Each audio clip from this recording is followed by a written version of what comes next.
और इस बीच बड़ी खबर आपको बता दें, कल से कोलकाता में 3 दिनों की बस हड़ताल। आज लाल बाजार में इमरजेंसी मीटिंग हुई, लेकिन अभी भी मीटिंग अधूरा, हल अधूरा। कोलकाता वालों तैयार रहिए, कल यानी गुरुवार से लगातार 3 दिनों तक शहर में बस हड़ताल होने जा रही है। इसका सीधा असर आम लोगों की रोजमर्रा की जिंदगी पर पड़ने वाला है। चाहे ऑफिस जाना हो, कॉलेज, स्कूल या कोई जरूरी काम, बसों के भरोसे रहने वाले यात्रियों को बड़ी परेशानी झेलनी पड़ सकती है। हड़ताल को लेकर आज कोलकाता पुलिस और बस मालिक संगठनों की एक अहम बैठक लाल बाजार में इस वक्त हो रही है। लेकिन इससे पहले भी परिवहन विभाग ने मीटिंग की थी, जो बेनतीजा रही। कल बस मालिकों का साफ कहना है कि वे पुलिस की बर्बरता और सड़क पर होने वाली परेशानियों से परेशान हैं। सिर्फ बस मालिक ही नहीं, ट्रक मालिकों ने भी यही शिकायतें की हैं और अब उन्होंने बस हड़ताल को नैतिक समर्थन भी दे दिया है। कनेक्शन ऐप को लेकर भी कई सवाल उठाए जा रहे हैं। पिछली रात एक वीडियो कॉन्फ्रेंस मीटिंग में कोलकाता, हावड़ा और विधाननगर के पुलिस अधिकारी शामिल हुए, लेकिन वहां भी कोई समाधान नहीं निकला है। अब सारी उम्मीदें आज की इमरजेंसी मीटिंग पर टिकी हुई है।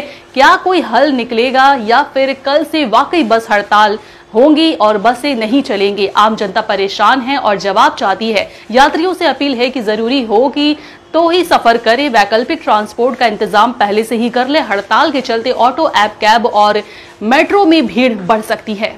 पूरे दिन भर क्या किया? कभी कांग्रेस, कभी बीजेपी, कभी टीएमसी, दिन भर लगा रहता है भैया। हाँ, न्यूज देखते देखते इस समय आ गया भाई साहब, अपना व्यापार खड़ा करना है, अपने बिजनेस को बड़ा करना है। चालू करिए अपने कपड़े का व्यापार, हमारे साथ में कंपनी वेट कर रही है इतना सारा आइटम लेकर के। अभी का भी कॉल करिए। আর আমরা যারা বন দেখেছি বা উদ্যোগ গাড়ি পরিষেবা দেবো না, আমরা ভগবানের ছেলের না, বা আমরা পরিষেবা দিয়ে নিতে হবে। আমি সেই বিষয়টি আমরা তো যেতে চাই না।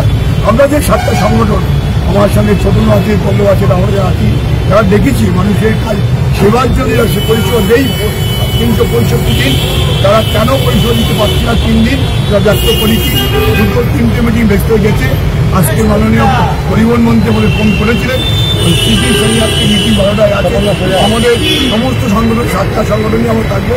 এটা আমরা বলেছি একটা জিনিস, আবার অন ক্যামেরা বলছি, আমরা তাদের মন্ত্রীকেও বলেছি, বলতে আমার কথা নেই, যারা পরিষেবা দিতে পারবে না বলে ঘোষণা করেছে, একমাত্র আজকের মিটিংয়ে অন্তত তারাই থাকবে, বাকি যেন অন্য কিছু না থাকে, এটা আমরা অনুরোধ করি।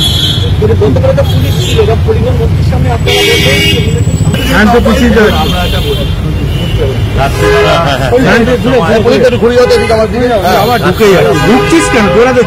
পরিবহন মন্ত্রী কথা বলেছেন, প্রায় 8 মিনিট কথা বলেছেন প্রথম দফায়।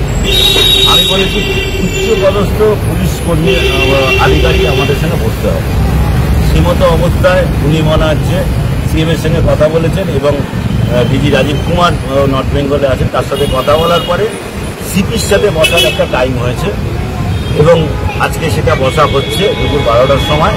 কিন্তু আমাদের একটাই অনুরোধ ছিল যে আমরা যারা সংযোগ পোর্টাল প্লাস হচ্ছে পুলিশি জুলুম, এর ছাড়াও 5 দফা যে দাবি আছে সেই নিয়ে যে আমরা বসবো, সচিবও থাকবেন, মন্ত্রীকে আমি বলেছি আপনিও থাকবেন, এবং যারা এর সমর্থন করছে না, বাস মালিকের পাশে নেই এই সংগঠন, তারা যদি এই মিটিংয়ে থাকে আমরা এই মিটিংয়ে ঢুকবো না। আমি আগেও বলেছি, আজকে সকালবেলা ফোন করে বলেছি। এখন আমি জানতে চাইবো যে তারা যদি ভেতরে থাকে তাহলে আমরা কিন্তু ভেতরে ঢুকছি না।